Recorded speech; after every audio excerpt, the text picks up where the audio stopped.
guys, welcome back to the channel. This is Ryan Aranda here, my best life Paraguay. Hopefully you can hear me well. Trying a new setup to maximize good, at least here, good picture quality and then sound quality. So unfortunately, you guys, I had a really great rant when I was on the beach, but my microphone cut out, so I'm doing this audio. Anyways, welcome back to the channel, Ryan Aranda, my best life Paraguay. And today we're going to be talking about, well, be honest, suffering in America, right? I just did a reaction video to a young gentleman who was talking about how social life is garbage, right, in America. My final conclusions is, well, social life is garbage because it comes back to what? What does it always come back to? Well, it comes back to economics, you guys. And then if you don't feel economically well, you're gonna step out less, etc. So that's why I picked this video to talk about it, because I want you to see the contrast of when I was in San Bernardino, Paraguay. This is Lake Ipacaraí. If I remember, I will put it on the map, but most of you guys who know about Paraguay know about this beautiful lake here, especially the San Bernardino sunsets, which is exactly what I'm filming here. Now, just to mention about this place, this is an offbeat area, so you have to kind of pull up here and know about this certain road to be able to find this spot. But the main section where the more, I guess, public beach would be, this part of the beach is public, and I'm gonna eventually walk onto these piers over here and show you guys how it looks. But before that, I'm just gonna kind of overlook the water. Anyways, so let's get back on track. Yeah, so you guys, so my conclusions were that, Kid Greatness, the video I just covered and did a reaction video on 2 videos ago at this point, he was just saying that, people are walking zombies, or people are,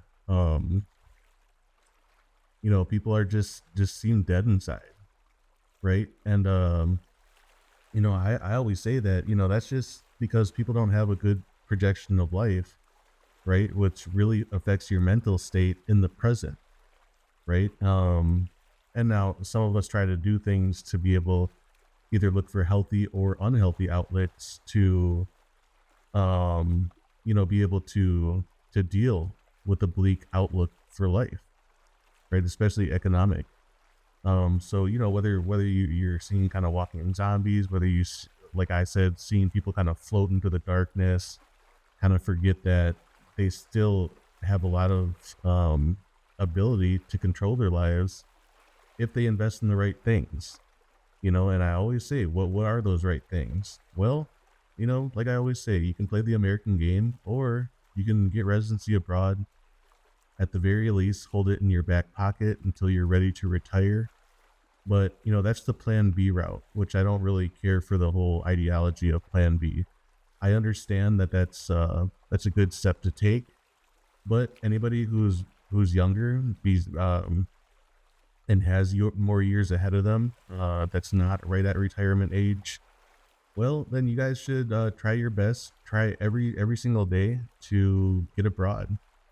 Get yourself a year abroad, get yourself 2 years abroad, and then, obviously figure out something on the way, or if you're not going to, at least, when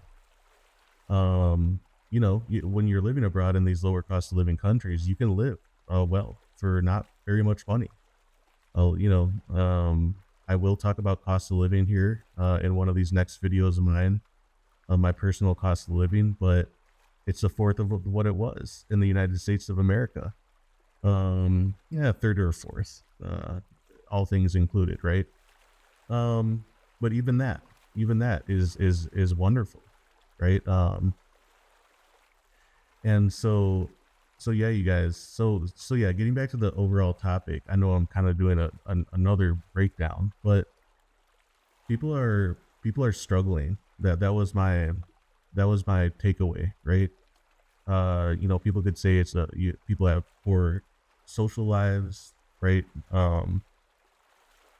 Because of economic impossibilities of improvement, or just a not very uh, good, healthy cultural society. You know what I mean? And that takes a toll on us, you guys. It did on me personally. Like I was a walking zombie. I was lost. At the very end of 2022, I knew, well, before I went to Paraguay, well, nearly 2 years ago. At this point, at the very end of 2022, I knew that I had a breakup. And I just asked myself, okay, I'm uh, I'm gonna be turning, what about 32, and I'm 31. What do I want to do? What do I want to do in my 30s? Right? So this is a I'm at a serious crossroads. Do I try to date in the United States of America? We're all cards are stacked against me, right? Or do I take my knowledge of having been to Paraguay for a solid decade at that point, having a solid decade of experiences, knowing how beautiful, feminine, and how much Paraguayan women have loved me, or lusted for me at certain points, or vice versa, or even, yeah, or even they the ones who, something in between, or the ones who even just looked at me as a stable economic figure in their lives for them going forward.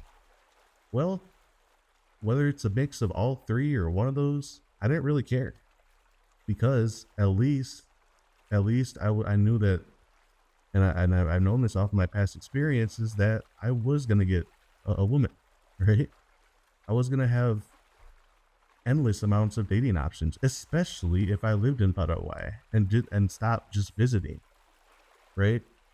Um, so you guys, so I just knew I was at a crossroads. I felt it in the deepest part of my soul, and I was just like, man, dude, like, what am I doing? Like, this country's gonna be the death of me, right? And I already had effed up experiences with mental health. You know what I mean? So I was like, I'm not gonna do this again. I was in the wrong relationship for far too long, far too long. I found myself simping. I found myself uh almost damn near letting her lead, right? And she had such masculine energy herself. Yeah, she was beautiful, but her energy was just totally off. Not only that, yeah, I know, and she might even view this video. I don't give a shit. I mean, she can go f herself. To be honest, like, she saw actually some of my videos recently, and was like, "Oh my god, how could you paint me in that light?" It's like, no, I went with kid gloves. I went with serious kid gloves, right? To paint uh your treatment of me over the years, right? And I know that, I wasn't perfect either, but I knew that I most certainly did not deserve to have that bad of an experience with the woman who I was with for far too long, right? Again, it was on me for not breaking it off, or calling it off, or doing this whole journey to Paraguay sooner. That's on me. But at the same time, it wasn't just me. And I started realizing that. It wasn't just me. Before, if you guys remember, before around 2022 and before 2022, most travel content was wholesome travel content, right? But a lot of those people, they didn't talk too openly about their projection, or about their growth, right? They'll show you the mountains and the seaside and house prices, but a lot of them didn't talk about their personal growth. That wasn't until, and here, let me tell you. So right after that trip I took, 2022 into the new year of 2023, um, I was blasted with red pill content. And why was I blasted with red pill content? I didn't even know who Andrew Tate was until 2023. Apparently, he made a rise in the year and a half prior to that. Um, but I found out real quick. And then I found out about passport bros, and I loved the idea. I absolutely loved it. And not only that, but my friends would say, bro, I mean, this passport bro movement, I mean, this is like, you've been on this, you've been told us all about all this stuff when it comes to dating, and like, especially dating, right? Um, because it's a lot of younger men who are not finding partners in the United States, or they're defining hookup culture and degenerate situations. You know what I mean? And yeah, so I just knew that like I had to make it a real bit a change, right? I wasn't feeling good inside, externally, in any sort of way in the U.S. I was struggling with breathing. Even I was way too far overweight. Still am, but at least I've lost quite a few pounds, right? But you know, my life was just, it was just bleakness, darkness in front of me, right? There was none of this sunset, what I'm showing you right now. There was none of this. There was no light at the end of the tunnel. When I saw my life in America, I was like, what am I gonna do? And then in my heart, I was like, look, man, you're extremely blessed. You're from one of the best countries on planet Earth. You're from Paraguay. You are Paraguayo, right? And then so I was just like, okay, well, all right. I always kind of thought I would retire, or I was depending on, when I was in a relationship, for my girlfriend to agree to move to Paraguay. But I knew that she was never going to do that. I knew she was never going to agree, no matter how many, no matter these houses right here that are coming up on the screen. I could tell her these houses are half of the price, and they're on a beach, and you could live in tropical paradise between both of us if we were to both land something virtual. She didn't want to hear it, right? I said we would have so much discretionary income, we could fly your parents out business class, and mine, um, off of a whim. They could come visit us 3 times a year. You know what I mean? Like, you know, we I, I told her, right? But we broke up. You know what I mean? And she never got to experience, out of the damn near 8 years I knew her, coming to my country. I actually wanted to invite her to my country, right? It was one of the next things. She was going to be the next person that I was going to invite after a friend, and then my father. She was going to be the one, right? But no, that didn't work. So, like I said, I just knew economically the States was crushing me, even in a relationship. It was going to crush me and keep crushing me, right? We all remember before 2020, like how much prices were. And then we all know now how much prices are, right? And everything was just so impossible, you know? And looking at these houses here in the background, I'd rather live like this, right? Than live somewhere where I have to live somewhere where I can't even see the house because they're getting bought up so freaking quick, especially in my city, right? So I was just like, I can't do this. I have to get out of the United States, you know? And I've been here for 4 months now, and I've met wonderful people. I have locals, expats. I've gotten to spend more quality time with my family. My mind isn't just buried in numbers and the impossibilities of life.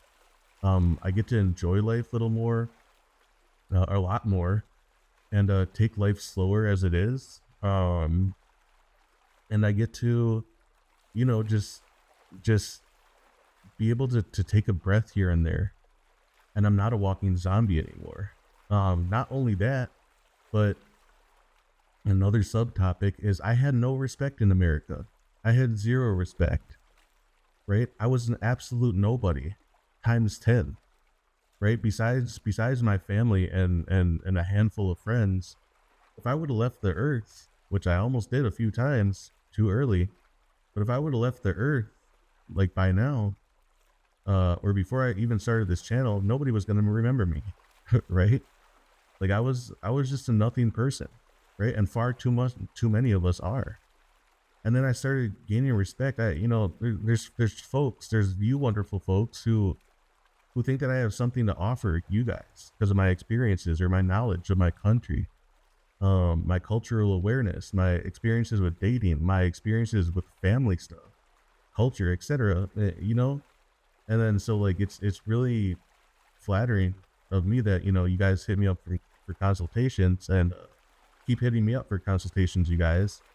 But I have men double my age who are looking to me for answers, and I've never been in a position in life for that to be a possibility, right? And like I said, and like you guys know, I'm not a mental health professional. I'm not a life coach, but I have a lot of experience in my country. I have a lot of experience in analyzing the world now. What a healthy society looks like, what an unhealthy society looks like, being able to compare prices and culture and seeing the good and the bad. And,